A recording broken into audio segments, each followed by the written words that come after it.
بسم اللہ الرحمن الرحیم۔ السلام علیکم۔ کوئی چند برس پہلے کی بات ہے، مجھے آج بھی یاد ہے وہ لہیم شہیم آدمی جس پر کالے کپڑے خوب سج رہے تھے۔ اس نے بائک روکی اور پوچھا پٹرول ختم ہو گیا ہے کیا؟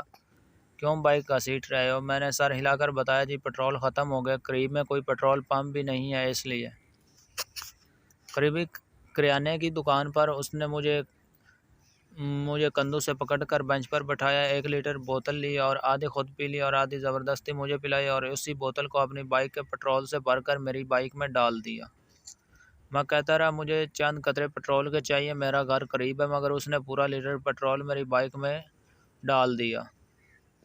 میں آپ کا شکریہ کیسے ادا کروں؟ میں شرمندہ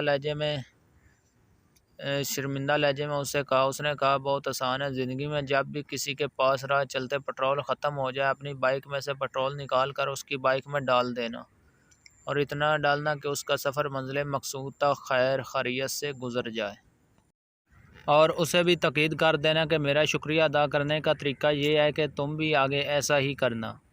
یوں یہ سلسلہ چلتا رہے گا اور سفر میں کبھی کسی کو تکلیف نہ ہوگی۔ اور ہاں، آپ یہ سوچ رہے ہوں گے کہ میں نے اتنا زیادہ کیوں دیا، کیونکہ مجھے لگتا ہے جب میں جتنا دیتا ہوں اللہ اس سے دگنا مجھے دیتے ہیں، تو پھر جب دگنا لازمی ملنا ہے تو میں زیادہ دے کر زیادہ دگنا کیوں نہ لوں۔ یہی وجہ ہے میں اپنی بائک کی ٹینکی ہمیشہ بھر کر رکھتا ہوں۔ وہ چلا گیا۔ ان چند سالوں میں راہ چلتے لوگوں کو جب بھی پٹرول کی کمی ہوئی اور میری نظر پڑ گئی تو سب کام کاج چھوڑ کر ان کی یہ ضرورت پوری کرتا ہوں اور سارا ثواب اس کالے کپڑے والے کے نام کر دیتا ہوں۔ چینل کو سبسکرائب کریں، ویڈیو کو لائک کریں، شیئر کریں۔ شکریہ۔